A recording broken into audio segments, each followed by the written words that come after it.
అందరికీ నమస్కారం. నిన్న ఏదైతే నా బర్త్డే పార్టీ జరిగిందో ఒక చిన్న ఇంట్లో పార్టీ లాగా ఒక ఫ్యామిలీ ఫంక్షన్ లాగా జరుపుకోవాలన్న ఒక ఉద్దేశంతో ఆ రిసార్ట్లో మా అమ్మా నాన్నల కోరిక మేరకు మా అమ్మా నాన్నలతో కలిసి మా ఫ్యామిలీ మెంబర్స్తో కలిసి నేను జరుపుకోవడం జరిగింది.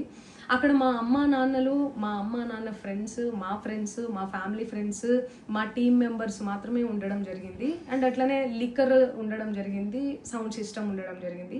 సో సౌండ్ సిస్టమ్కి లిక్కర్కి పర్మిషన్ తీసుకోవాలని చెప్పి నాకు అస్సలు అవగాహన లేదు, ఐడియా కూడా లేదు. అది అనుకోకుండా సడన్గా ప్లాన్ చేసుకొని వెళ్ళిపోవడం జరిగింది అక్కడ. సో అందుకు నాకు అవగాహన లేదు, లేకుంటే నేను డెఫినెట్లీ తీసుకునేదాన్ని. నాకు అసలు గైడెన్సీయే లేదు. ఎవరైనా గైడ్ చేసినా కూడా నేను పర్మిషన్ తీసుకునేదాన్ని, లేకపోతే నేను ఎందుకు ఇలా తెలిసి చెయ్యను కదా.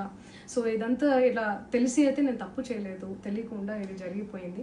అండ్ అక్కడ లోకల్ లిక్కర్ తప్ప అసలు వేరే ఏ ఇతర పదార్థాలు, మత్తు పదార్థాలు కానీ వాడడం అసలు జరగలేదు. అక్కడ దొరకలేదు కూడా, పోలీసులు సెర్చ్ చేసినా కూడా.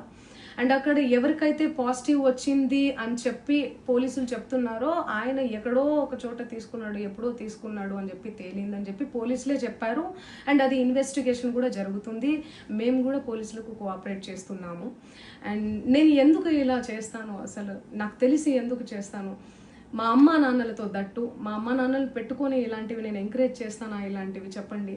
అండ్ ఒక రోల్ మోడల్గా, ఒక ఇన్స్పిరేషనల్గా ఉండాలని అనుకుంటాను, కానీ నేను ఇలా ఎందుకు చేస్తాను? సో ప్లీజ్ దయచేసి మీడియా మిత్రులకు నా విన్నపం ఏంటంటే, ఆధారాలు లేని అభియోగాలు నా మీద అస్సలు మోపద్దు ప్లీజ్.